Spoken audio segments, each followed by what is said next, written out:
So, in 1995, Carolyn and I were married in an old estate on the Connecticut River, and friends of mine from Europe, Josh Murray and Claude Kahn, came and played as we marched, down from the estate to the field where we were married. They played The Broad Majestic Shannon by the Pogues and You Ain't Going Nowhere by Bob Dylan. And after the ceremony, it was a very non-traditional ceremony. After the ceremony, a very humble man came up to us, so humble that I thought he was the groundskeeper, but it turned out he owned the place. He came up to me and he said, "Oh, that was a beautiful wedding. That's what a wedding should be, really." And I said, "You have an accent. Where are you from?" And he said he was from Ireland. And I said, "Oh, the first half of our honeymoon, we're going to Ireland." And he said, "Oh, you must stay at my house." And he brought me up to his office and gave me the keys to his estate in Faughan in County Donegal in Ireland, and also gave me a book about the legends of the Doherty and O'Doherty clan, because he was Edward Doherty, and he wanted us to be welcomed into his family as virtual Dohertys.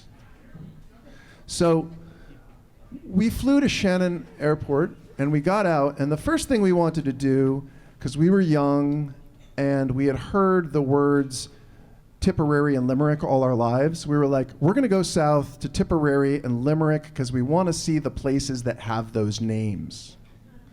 And then after that, we went all the way up the West Coast, and of course, as young people, still in our going out years, our favorite place was Galway with all the music. In Galway, you could go to the Crane Bar and it would be all traditional music there, and people from the audience would get up and perform, or you could go down the street to the Roisin Dubh and it was Undertones covers all night.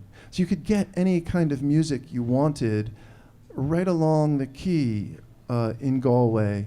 Galway also has a park in the middle of a bay.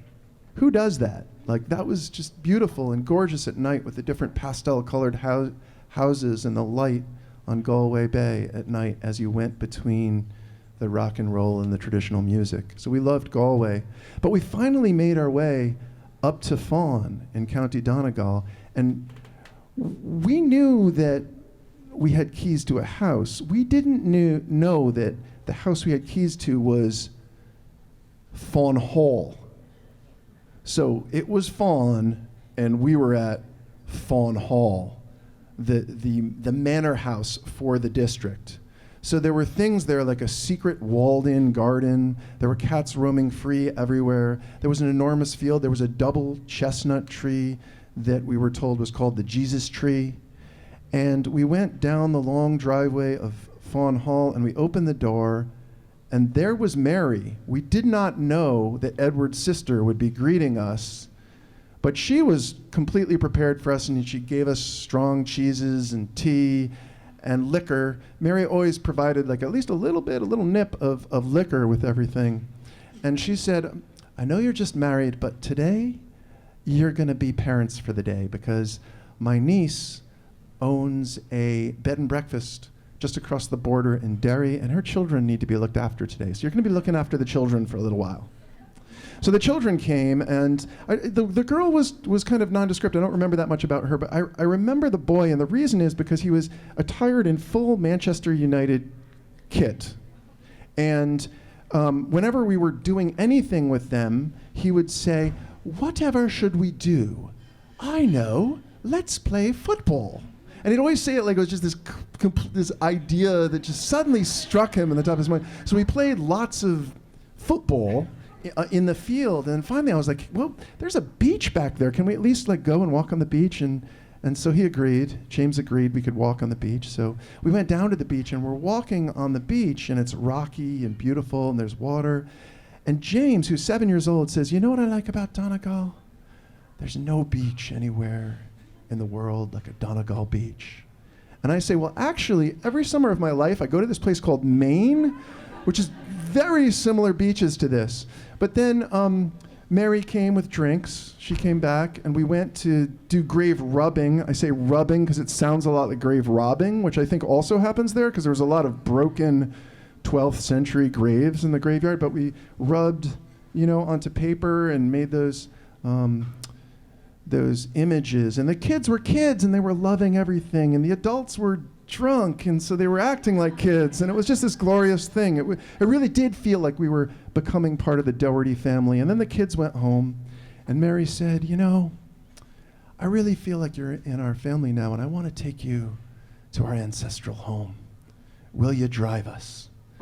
And so Carolyn and I get in the rental car, and we drive with Mary to a place called The Gap. And the Gap is just above Dunniffe Head. Dunniffe Head is north of Northern Ireland, but in the Republic, and that's where the ancestral home was. So we get to this cliff, right? And all we can see is down below us is the sea, and we seem to be on the edge of a cliff. We can see on the sides there's just purple heather everywhere, and then there's the crashing sea. And Carolyn stops the car. And Mary says, "What are you doing? Go on." And Carolyn's like, "Well, I can't." And she says, "Why can't you just keep going?" And Carolyn says, "Well, we're going to drive off this cliff." And Mary says, "Oh, no, it's not a cliff. Just keep going on." And I'm in the back thinking, this is a cliff. We're about to drive in the sea. I've seen the field. And I look to the side of the car, and there are these like gray brick little houses with statues of the Virgin Mary covered in rosary beads. And I'm like, oh my God, these are shrines for people who drove off this cliff. And Carolyn, under the tutelage of Mary, is about to drive us off this cliff. So I close my eyes, and I hear the engine rumble, and when I open my eyes, we're in the valley of Dunniffe Head. And the houses are these beautiful pastel-colored houses everywhere, very dewy, very, very sea-drenched, but these stony pastel houses with little picket fences around them. And we go into the ancestral home of Edward and Mary Doherty. And sitting by the peat fire there is a little old woman who gives us tea and sandwiches. But in my memory, I can never recall her voice. I can't recall anything this old woman said. And my wife says it's because she's a figment of my imagination. Or she was a ghost. I don't know.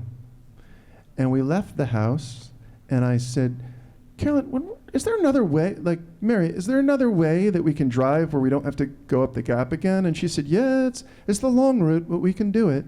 And we go in this long route where the sky just seems gigantic, and it seems like you're going to be stepped on by gods and giants. And then a Tesco supermarket mars the sacred grounds where the gods and giants would have been. And we know we're heading back to Fawn.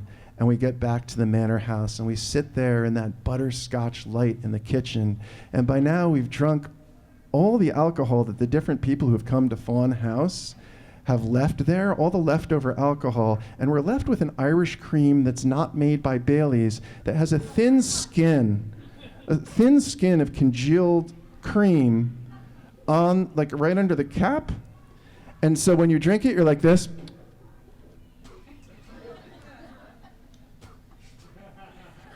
But the company is good, so we drink it.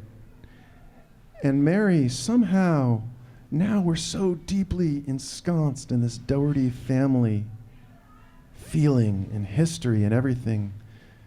Mary, for some reason, says, "I had one child. I had a boy, and he died at 5 in a school bus accident." And she tells us all about her son, her perfect son, who died at 5. And whenever her story gets too hard for her to tell, she trails off like this. She says, "And stuff like that."